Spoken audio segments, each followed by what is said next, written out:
Hello, good morning students. आज अपन classical mechanics जो paper है उसके बारे में डिस्कस करने वाले हैं। और ये जो क्लासिकल मैकेनिक्स है ये नेट, गेट, जेस्ट, टीफर, सेट और आईआईटी जेम इनमें पूछे गए क्वेश्चंस और इन एग्जाम्स के लिए काफ़ी इम्पोर्टेंट है। क्लासिकल मैकेनिक्स जो है वो इन सभी एग्ज़ाम्स के लिए अपने आप में एक इम्पोर्टेंट पेपर है और काफ़ी मार्क्स के अंदर इसको पूछा जाता है। और लाइव क्लासेस में अपन ने नेट का एक पेपर है वो कंप्लीट कर लिया है और उस पे बेस्ड जो प्रॉब्लम्स हैं उनको भी अपन ने सोल्व किया है। और प्रीवियस एग्ज़ाम्स पेपर्स में पूछे हुए जो प्रॉब्लम्स हैं उनको भी एक एक करके अपन ने सोल्व कर लिया है। और उसके बाद आपको जो प्रॉब्लम है वो सोल्व करने के लिए दी थी क्वांटम मैकेनिक्स ने, तो आई होप आपने वो प्रॉब्लम्स हैं वो सभी सोल्व की होंगी। उसके बावजूद भी आपको किसी भी प्रॉब्लम्स को सोल्व करने में दिक्कत आती है तो आप सेंड कर सकते हो, उसका सॉल्यूशन आपको 100% श्योर मिल जाएगा। तो आज अपन स्टार्ट कर रहे हैं क्लासिकल मैकेनिक्स और अपने आप में एक इम्पोर्टेंट पेपर है। चाहे नेट का एग्जाम हो, चाहे गेट हो, चाहे TIFR टीफर हो या फिर IIT जेम या सेट, फिजिक्स से रिलेटेड किसी भी प्रकार का एग्जाम हो, क्लासिकल मैकेनिक्स में अपन कोशिश करेंगे कि प्रत्येक कंपटीशन के लिए इसको अपन अच्छे से एक्सप्लेन करें। इसका एक एक टॉपिक है वो अच्छे से अपन रीड करें और साथ साथ में टॉपिक के अपन प्रॉब्लम्स को सोल्व करेंगे। और उसके बाद में प्रीवियस एग्जाम्स में पूछे हुए जो प्रॉब्लम्स हैं उनको भी एक एक करके अपन एक्सप्लेन करने की कोशिश करेंगे। तो आप साथ साथ में इसको नोट्स के रूप में प्रिपेयर करना है और जो प्रॉब्लम्स हैं आपको जो किसी भी टॉपिक को करने के बाद में उन प्रॉब्लम के बारे में आपको डिस्कस करना है। तो I will try my best. और साथ साथ में आपको प्रॉब्लम है वो किसी भी बुक से जो प्रीवियस एग्जाम्स में पूछी हुई है या जो भी आपके पास गाइड है उसके बेस के ऊपर आपको प्रॉब्लम्स हैं वो सोल्व करनी है। यहाँ पर मैं इजी से इजी मेथड है वो आपको समझाने की कोशिश करूँगा। तो चलिए स्टार्ट करते हैं। क्लासिकल मैकेनिक्स फिजिक्स की एक इम्पोर्टेंट ब्रांच है। तो क्लासिकल मैकेनिक्स की अपन बात करें, क्लासिकल मैकेनिक्स को अपन दो पार्ट के अंदर डिवाइड करेंगे। There are two types of classical mechanics और उसी के बेस पर अपन इसको स्टडी करेंगे। तो क्लासिकल मैकेनिक्स को मैं दो पार्ट के अंदर डिवाइड करता हूं। एक इसका जो पार्ट है इसको बोलते हैं Newtonian mechanics. Newtonian mechanics Newton sir द्वारा गिवन है न्यूटोनियन मैकेनिक्स। उसके बाद में थोड़ा सा अपन देखो इसको न्यूटोनियन मैकेनिक्स को बोल सकते हैं basic. This is basic of classical mechanics. ये क्लासिकल मैकेनिक्स का जो न्यूटोनियन है ये क्लासिकल मैकेनिक्स का बेसिक है। और एक इसको अपन डिवाइड करते हैं advance mechanics. Advance mechanics, there are two types of classical mechanics, one is basic and other is advance. Basic है उसको एक्सप्लेन किया है न्यूटन सर ने और उसको कहा गया है न्यूटोनियन मैकेनिक्स। ये 1678 के आसपास की मैकेनिक्स है। एक है एडवांस मैकेनिक्स। एडवांस मैकेनिक्स जो है उसको भी दो पार्ट में अपन स्टडी करेंगे। काफी इंपॉर्टेंट है एडवांस मैकेनिक्स का पार्ट और इसको भी दो पार्ट में डिवाइड किया गया है। There are two parts of advance mechanics. इसका जो फर्स्ट पार्ट है वो है Lagrangian. This is Lagrangian mechanics. And second इसका जो है वो है हैमिल्टोनियन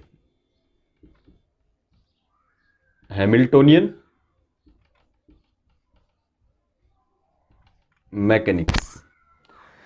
तो इसके लिए क्लासिकल मैकेनिक्स को अपन दो पार्ट में स्टडी करेंगे। एक है बेसिक मैकेनिक्स है और दूसरा है एडवांस। बेसिक मैकेनिक्स को एक्सप्लेन किया है न्यूटन सर ने, जिसको न्यूटोनियन मैकेनिक्स कहा जाता है। एडवांस मैकेनिक्स को डिस्क्राइब किया है लैग्रांज सर ने और हैमिल्टन सर ने।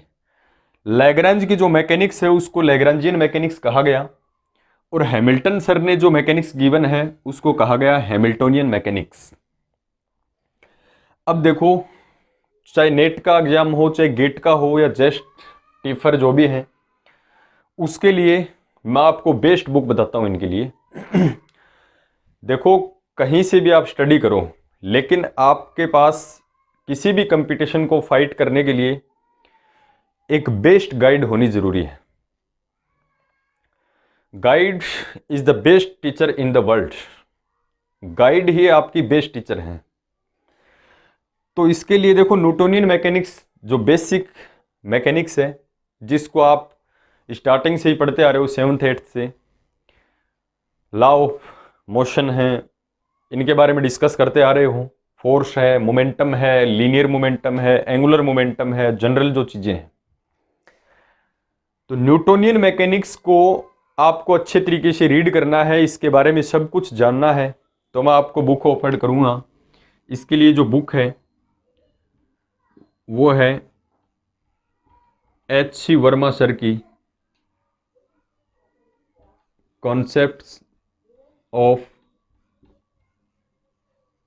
फिजिक्स। H.C. वर्मा की जो बुक है कॉन्सेप्ट ऑफ फिजिक्स। मुझे नहीं लगता कि आपके पास फिजिक्स है और H.C. वर्मा सर को आप नहीं जानते हो। जिन्होंने बुक बनाई है कॉन्सेप्ट ऑफ फिजिक्स, और कॉन्सेप्ट ऑफ फिजिक्स में H.C. वर्मा सर ने ऐसी ऐसी प्रॉब्लम्स हैं उनको डाला है,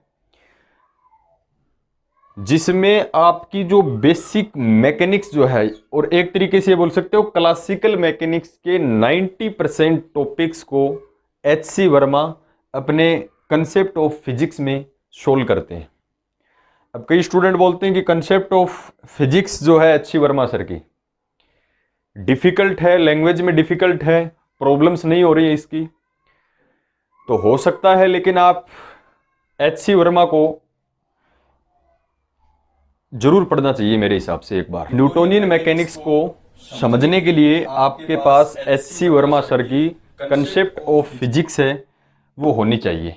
इसमें क्या है कि आपको मैकेनिक्स का जितना भी बेसिक है 7th 8th क्लास से और जो पीजी तक का आप पढ़ते हो, उसमें आपको सारे कॉन्सेप्ट मिल जाएंगे और काफ़ी हेल्पफुल बुक है। उसके बाद में देखो, इसका जो एडवांस मैकेनिक्स आपको समझनी है, तो पहले देखो बेसिक को समझना जरूरी है। यहाँ पर अपन केवल नेट में, जेस्ट में, टीफर में, IIT जैम के अंदर जो क्वेश्चन पूछे हुए हैं या इनके कंपटीशन को किस प्रकार से आपको कवर अप करना है, उसके बेस पर ही अपन डिस्कस करेंगे। तो सेकंड जो एडवांस पार्ट है, जिसमें दो साइंटिस्ट हैं, लैग्रांज और हैमिल्टन। एक को लैग्रांजियन मैकेनिक्स कहा जाता है, दूसरे को हैमिल्टनियन मैकेनिक्स कहा जाता है।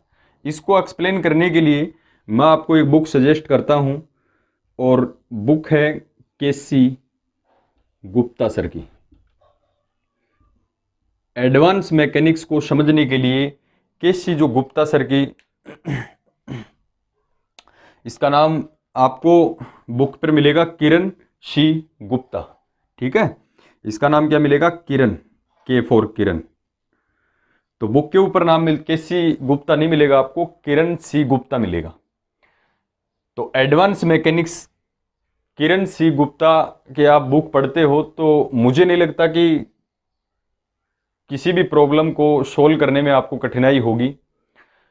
तो ये क्लासिकल मैकेनिक्स के इंट्रोडक्शन के बारे में अपन ने डिस्कस किया, बेसिक और एडवांस। अब अपन स्टार्ट करते हैं अपन क्लासिकल मैकेनिक्स का टॉपिक। और क्लासिकल मैकेनिक्स का न्यूटोनियन मैकेनिक्स अपन स्टार्ट करते हैं। देखो, उसके बाद में अपन लेग्रांजियन और हैमिल्टन को पढ़ेंगे। तो सबसे पहले बेसिक जो है न्यूटोनियन मैकेनिक्स, जो नेट, सेट और गेट के पेपर में काफ़ी इंपॉर्टेंट है।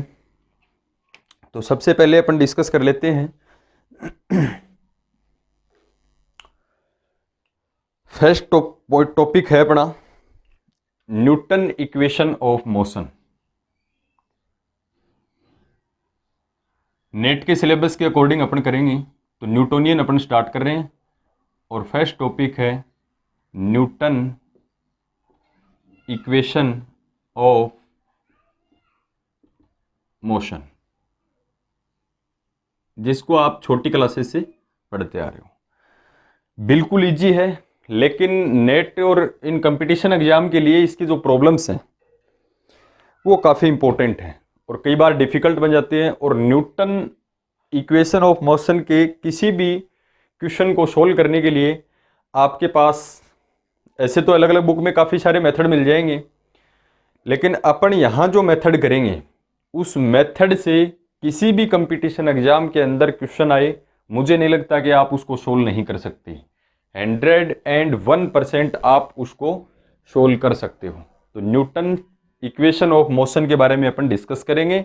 इसके एग्जाम में, इन एग्जाम्स के अंदर क्वेश्चन किस प्रकार से एक्सप्लेन करता है, किस प्रकार से पूछता है, उनको प्रॉब्लम को अपन सोल्व करेंगे। तो यहाँ अपन क्या करेंगे, एक टॉपिक को करने के बाद में उसके बेस पे क्वेश्चंस करेंगे। टॉपिक वाइज टॉपिक क्लियर होने के बाद में साथ साथ क्वेश्चंस करेंगे। और न्यूटोनियन मैकेनिक्स होने के कंप्लीट होने के बाद में अपन लेग्रांज और हैमिल्टन को स्टार्ट करेंगे। और न्यूटोनियन मैकेनिक्स के जितने भी क्वेश्चंस हैं वो न्यूटोनियन मैकेनिक्स होने के तुरंत बाद अपन करेंगे, जो प्रीवियस एग्जाम्स में पूछे हुए हैं। न्यूटन इक्वेशन ऑफ मोशन देखो क्या है। There are 3 types of Newton's equation of motion. First law जो है इसको बोलते हैं लॉ ऑफ इनर्शिया। सेकेंड जो मैथमेटिकल है F=ma। और थर्ड जो है वो एक्शन रिएक्शन लॉ है। तीनों को अपन छोटी क्लासेस 9th क्लास से पढ़ते आ रहे हैं। तो यहाँ अपने को जो प्रॉब्लम गिवन होगी वो मैथमेटिकल बेस्ड होगी।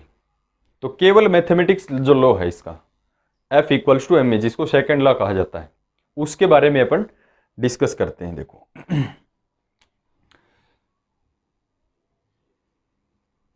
अकॉर्डिंग टू न्यूटन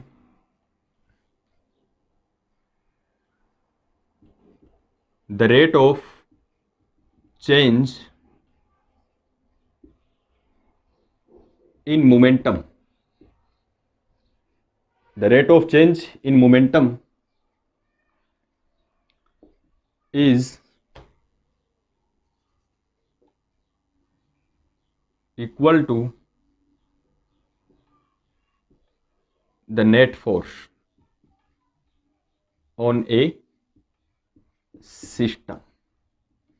छोटे क्लासेस से ये पढ़ते आ रहे हैं। न्यूटन सर ने क्या बताया है कि मोमेंटम में जो चेंज है वो किसके इक्वल होता है, नेट फोर्स के इक्वल होता है। दैट इज एफ नेट, किसी भी बॉडी पर लगने वाला जो नेट फोर्स है, F equals to dp/dt। F equals to क्या होता है, dp/dt, यानी rate of change in momentum with respect to time is equals to F net. This is general form. क्या है ये, न्यूटन इक्वेशन की जनरल फॉर्म है। और ये जो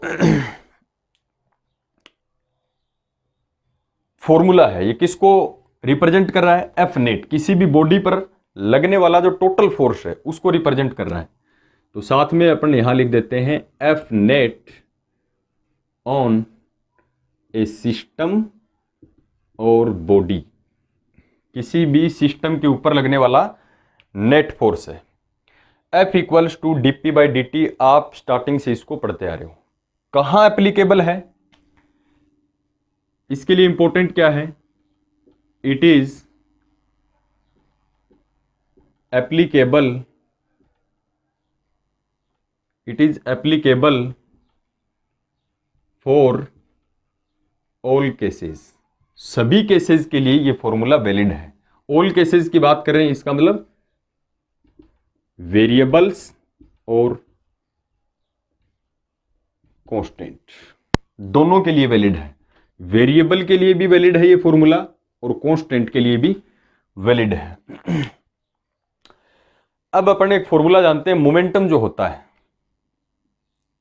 यहां अपन डिस्कस करते हैं P इक्वल्स टू mv। किसी भी बॉडी का मोमेंटम क्या होता है, the product of mass and velocity of a system. P equals to क्या होता है, mv। सो F नेट क्या आएगा, F net equals to d by D T, और P को क्या लिखते हैं, mv। और इसको अपन थोड़ा सा एक्सप्लेन करें तो F नेट इक्वल्स टू, इसका डेरिवेटिव कीजिए, देखिए first as it is m as it is, second का differentiation, then dv by D T, plus अब की बार second as it is, v as it is, और फर्स्ट का डिफरेंशिएशन। तो F net equals to m constant, m as it is, dv by D T, and v as it is और dm by dt। अब देखो, अगर किसी भी system का मास कांस्टेंट हो, 99% किसी भी बॉडी या किसी भी सिस्टम का जो मास है वो क्या रहता है, कांस्टेंट होता है। तो यहां अपन बात करें, if mass of a system is constant, then dm by D t, constant का डिफरेंशिएशन क्या होता है, 0।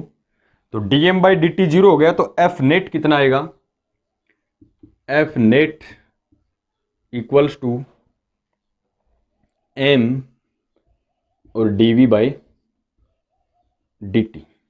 This is 0 because m constant. F net equals to m dv by D t. ये देखो rate of change in velocity, this is acceleration. Velocity में जो change होता है वो क्या होता है, acceleration. Then F net equals to m, ये क्या है, एक्सेलरेशन है। This is second law of Newton's equation of motion. तो ये है Newton equation of motion. F net equals to क्या होता है, ma होता है। इसको कहां यूज लोगे आप, ये वाला जो है F net equals to dp by D t, ये क्या है, for all cases, applicable for all cases, चाहे वेरिएबल हो चाहे कांस्टेंट हो। अगर मैं आपसे ये कहूं कि F net equals to ma, ये कहां एप्लीकेबल है, this is only for constant, यानी F net equals to ma used for constant, केवल कांस्टेंट के लिए एप्लीकेबल होता है। F इक्वल्स टू ma, आप स्टार्टिंग से इसको पढ़ते आ रहे हो। अब देखो इसको कंपोनेंट फॉर्म में लिख लेते हैं। तो इसके आप नोट्स प्रिपेयर कीजिए, साथ साथ में इसका स्क्रीनशॉट ले सकते हो आप।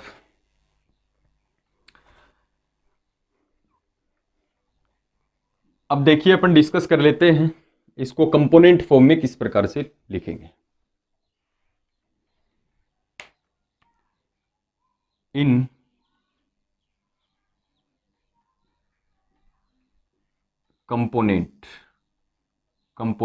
कंपोनेंट्स फॉर्म में इसको क्या लिखेंगे। कोऑर्डिनेट सिस्टम की अपन बात करें तो एक अपने पास है कार्टेशियन कोऑर्डिनेट सिस्टम, एक है अपने पास polar coordinate system, and third cylindrical coordinate system. एक बार सिलेंड्रिकल की बात नहीं करेंगे, कार्टेशियन की और पोलर की अपन बात कर लेते हैं। तो कार्टेशियन कोऑर्डिनेट सिस्टम में इसको क्या लिखोगे, F कार्टेशियन कोऑर्डिनेट सिस्टम क्या होते हैं, एक्स वाई जेड। तो एफ को एक्स डायरेक्शन में क्या लिखोगे, F equals to M a, m तो कॉन्स्टेंट है ए, और ए कौन सी डायरेक्शन में, एक्स डायरेक्शन में। Similarly F y equals to क्या लिखोगे, m A y, and F z equals to क्या लिखोगे, एम ए जेड। ये जो फोर्स के कंपोनेंट है ये कौन से में है, कार्टेशियन कोऑर्डिनेट सिस्टम। अब अपन बात कर लेते हैं polar coordinate system. Polar coordinate system क्या होता है, आर थीटा। सिलेंड्रिकल क्या होता है, आर थीटा और फाई। तो आर थीटा में इसको क्या लिखेंगे, अब किस में लिखेंगे अपन इसको, पोलर कोऑर्डिनेट सिस्टम। फोर्स को कैसे लिखते हैं, देखो पोलर कोऑर्डिनेट सिस्टम क्या होता है, आर थीटा में, और ये किस में होता है, एक्स वाई एंड जेड में। ठीक है, तो पोलर कोऑर्डिनेट सिस्टम आर और थीटा। आर और थीटा आई होप आप जानते होंगे, आर और थीटा क्या होता है। आर और थीटा जो है, आर पोजीशन वेक्टर है, थीटा क्या है, जैसे ये अपन कार्टेशियन कोऑर्डिनेट सिस्टम की बात करें, this is z x and this is y, तो ये है इसका पोजीशन वेक्टर आर, और एक्स एक्सिस का पोजीशन वेक्टर के साथ जो मिनिमम एंगल है उसको अपन बोलते हैं थीटा। ठीक है, तो आर और थीटा की फॉर्म में इसको कैसे लिखेंगे, देखो एफ आर फॉर्म में इसको क्या लिखोगे, एफ इक्वल्स टू क्या होता है, एम ए के नीचे क्या लगाओगे, R, and F theta M, और इसके नीचे क्या लगाओगे, थीटा। तो F equals to M A ही है, एफ एक्स हो तो M A X, F Y हो तो एम ए वाई, एफ जेड हो तो M A Z, F R हो तो M A R, F theta हो तो एम ए थीटा लिखोगे। ठीक है, अब देखो इसके लिए अपन क्या लिखते हैं,